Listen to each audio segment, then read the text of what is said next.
This has been a crazy week. I kind of knew it was coming even a month ago. I was, up in Alaska, and I'm like, am I going to be able to get home in time before this thing really gets a hold? And luckily I did. We still had a few weeks. But it's here, right? And we're dealing with it. And every day, if you follow the numbers, the virus, the number of confirmed cases is doubling almost in some areas, and it's pretty out of control. So it really is important that we do this whole social distancing thing, because it keeps that transmission from slowing, which means the health system can deal with the cases that come in and not get overwhelmed. This is not about, oh, I'm not going to get it, or I'm not going to suffer from it, so what's the big deal? The question is, as a whole nation and a whole region, if there are too many cases that become serious, because those who are vulnerable can get very serious very quick, and the healthcare system is overwhelmed, people will die. And then we're seeing that right now in Italy. They're making triage decisions as to who can receive care. So we don't want that to happen here. So that's why I've asked everybody to do this. Not because this is likely to affect many of us, but it could affect those who are part of our community and those that you are in contact with as well in your workplaces and so forth. So limiting contact is really, really important. I just want to reaffirm that for everybody. Now, with that in mind, this gives us an excellent opportunity as Orthodox Christians to practice our faith in some very creative, but actually very traditional ways. If you read my statement, I talked about how there is a very ancient tradition within the church, within desert monastic communities and wilderness communities, of withdrawing into the wilderness during the 40 days of Lent and separating yourself from the community. So Saint Zosimas, who encountered Saint Mary of Egypt, was one example. That monastery near the Jordan, they would do that tradition. Saint Kevin of Glendalough in Ireland had that tradition. Saint Herman of Alaska withdrew from the noise of Kodiak off to Spruce Island. It's Saint Anthony withdrew. And all of this is a very traditional thing that we see throughout the life of the church. And sometimes it's very good for us everyday lay folks. Remember, monastics are just lay people who decided to ramp up their spiritual life, basically. Turn the volume up to 11. Or as Father Roman said, monastic is somebody who wants to start living in eternity today. We also are called to the same opportunities. We have this opportunity to withdraw from the noise of the world. How many of you are already working from home, or are off work, or your kids, you're out of school, right? So a few of you already.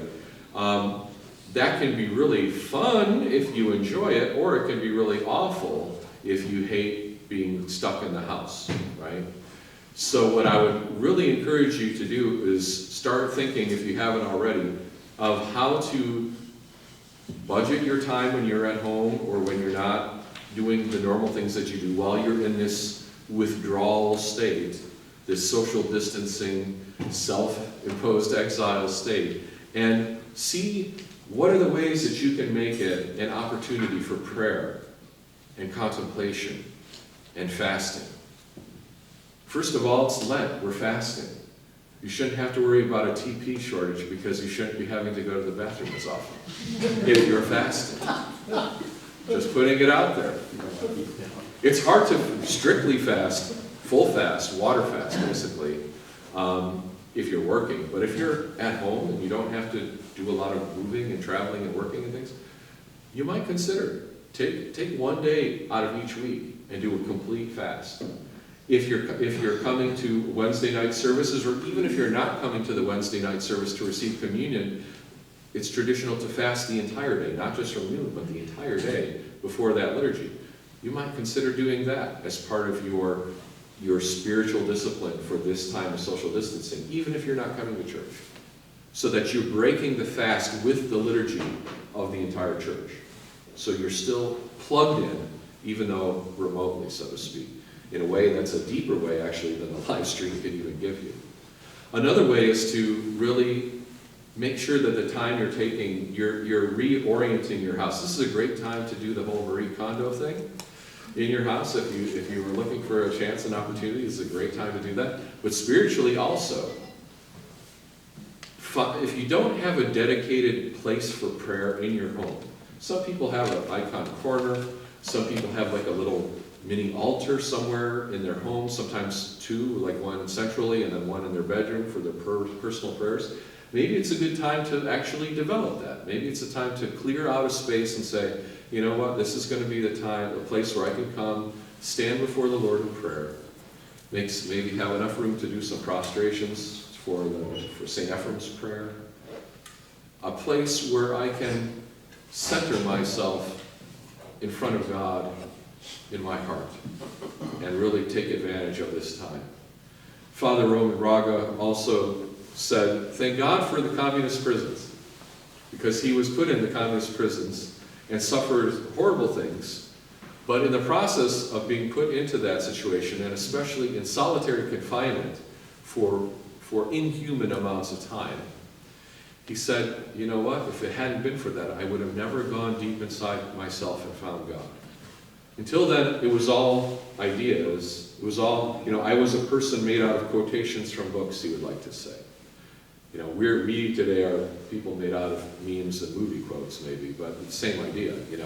We're this matrix of cultural references, but we don't even know who we truly are. But when you're stuck by yourself, or you're stuck on your own, and you have nowhere else to go but inside yourself in prayer, that's when you really find out who you are. And that was the great gift that Father Roman received from his living martyrdom in communist prison. Now, you don't have that type of level of difficulty, but you might benefit from a little bit of it by this isolation that you put yourself under. This time where you're not, and that means not only social distancing. I would encourage you to also, regardless of viruses, regardless of what's going on now, practice social distancing mentally. Get off of social media. Stop watching the news. Stop listening to Facebook or whatever, Turn off your email, turn off your phone. Not for days and days on end, but, set times of the day where that's it. You're not doing that anymore. I always make the mistake of checking my email on Saturday nights, and it's the biggest mistake, because then I get emails from people that stresses me out, and then I can't fall asleep, because now I've got a fire to put out. I should have just left it till after a liturgy. Nothing would have changed. I wouldn't have been able to do anything anyway. So now I'm just carrying the load of anxiety. Well, maybe practicing some self-exile digitally would also be of great value and benefit, right? So we can all do that as well. And I think you'll find if you practice this great desert eremitism, hermit-like spirituality in some small measure, it will bring great blessing and great benefit to you as you go through the rest of Great Lent. And God willing, we'll figure this crazy technology out, and we'll have it for you if you want to stay home and watch it live. We know already we can do it on YouTube if we have to. We're trying a new system, and it looks like they're just overwhelmed by the demand right now, because how many churches are trying to live stream, right? It's just a traffic issue. And we're all familiar with traffic here in DC. So God bless you and give you strength and give you patience and give you love. Realize that at first this process will probably be unpleasant, because if you're not getting to do all the things you normally like to do that keeps you happy and blissfully distracted and occupied, quiet time is torment. Quiet time is very difficult and will make you very uncomfortable at first. That is okay. It's a neurological thing. It's normal. You go through it. You let your neurons settle down and your synapses begin to fire, and you will discover you will actually become more creative and more interesting and more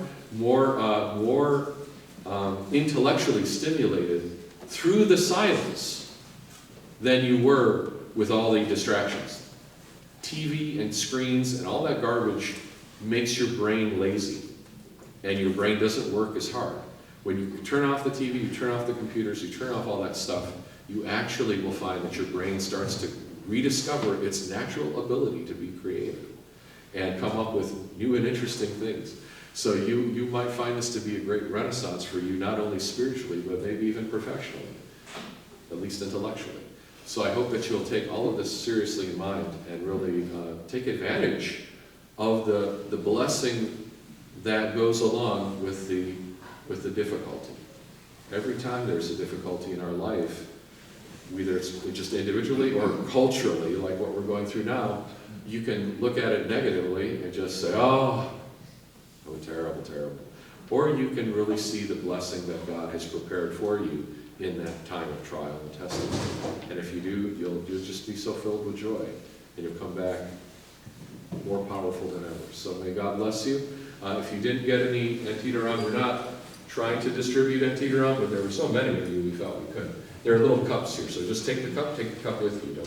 This way people aren't mingling about with their hands.